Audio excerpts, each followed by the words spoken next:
जन जागृति साक्षरता अभियान में आपका स्वागत है। पिछले सेशन में हमने एरो की इंट्रोडक्शन ली है। एरो एग्जैक्टली है क्या? पीएचपी में 3 तरह के एरे हैं, इसकी जानकारी भी हमने ली। न्यूमेरिक, आपके पास पहला एरे है न्यूमेरिक टाइप का, दूसरा एरे है एसोसिएटिव और तीसरा मल्टी डायमेंशनल। सबसे पहले हमने ये देखा कि एरे एग्जैक्टली है क्या। एरे एक सेट ऑफ डेटा एलिमेंट्स है जिसको आप इंडेक्स नंबर से एक्सेस कर सकते हैं। उसके लिए आपको, जैसे न्यूमेरिक का एक एग्जांपल है, केवल एरे फंक्शन का प्रयोग करना है और जो आप वैल्यू स्टोर करना चाहते हैं उस एरे में उसको यहाँ ब्रैकेट्स में डिफाइन कर दें।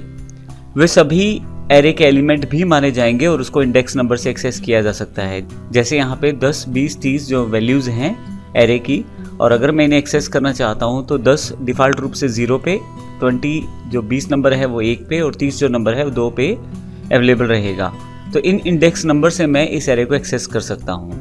तो पिछले सेशन में हमने एरे की इन्फॉर्मेशन ली है। इस सेशन में हम न्यूमेरिक एरे क्या है, किस तरह से कार्य करता है, इसकी जानकारी लेंगे।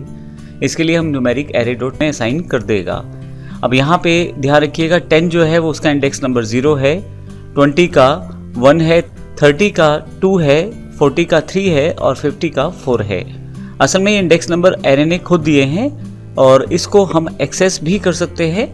डिफ़ॉल्ट रूप में हमें इसके लिए अपने एरे को प्रयोग करना है स्क्वायर ब्रैकेट के साथ, अपने इस वेरिएबल को, और इनको एक्सेस करने के लिए हमें अपने इस एरे वेरिएबल को प्रयोग करना है। यदि आप देखें तो इस वेरिएबल को मैंने प्रयोग किया है और स्क्वायर ब्रैकेट्स में मैंने यहाँ पे 0 एलिमेंट को डिफाइन कर दिया है।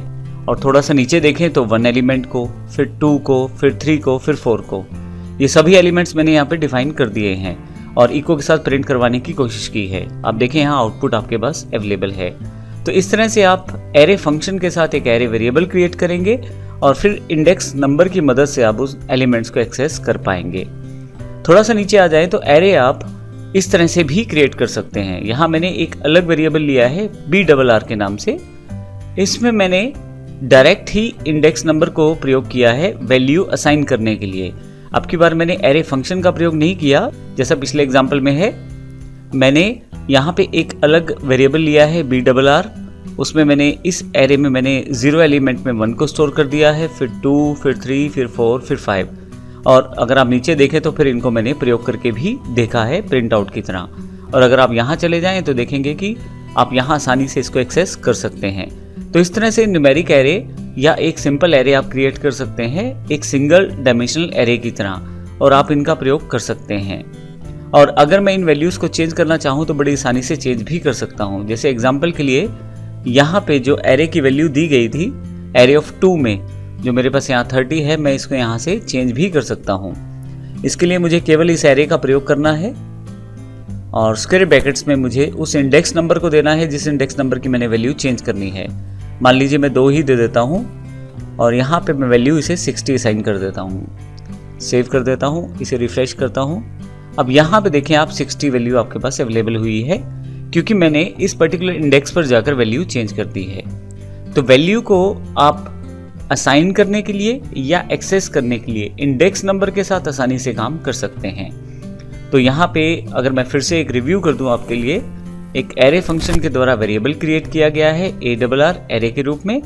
इंडेक्स नंबर के साथ उन वेरिएबल्स को एक्सेस कर लिया गया है 0, 1, 2, 3, 4 के साथ। और अगर आप किसी पर्टिकुलर इंडेक्स नंबर को कोई वैल्यू असाइन करना चाहते हैं तो वो भी आप कर सकते हैं। उस एरे के पर्टिकुलर एलिमेंट को वैल्यू देने के लिए आपको स्क्वायर ब्रैकेट्स में उस पर्टिकुलर इंडेक्स नंबर का प्रयोग करना पड़ेगा। तो इस सेशन में हमने न्यूमेरिक एरे या एक सिंगल डायमेंशनल एरे की बात की है। अगले सेशन में हम एसोसिएटिव एरे की बात करने वाले हैं जिसमें हम स्ट्रिंग और वैल्यू का प्रयोग करने वाले हैं। धन्यवाद।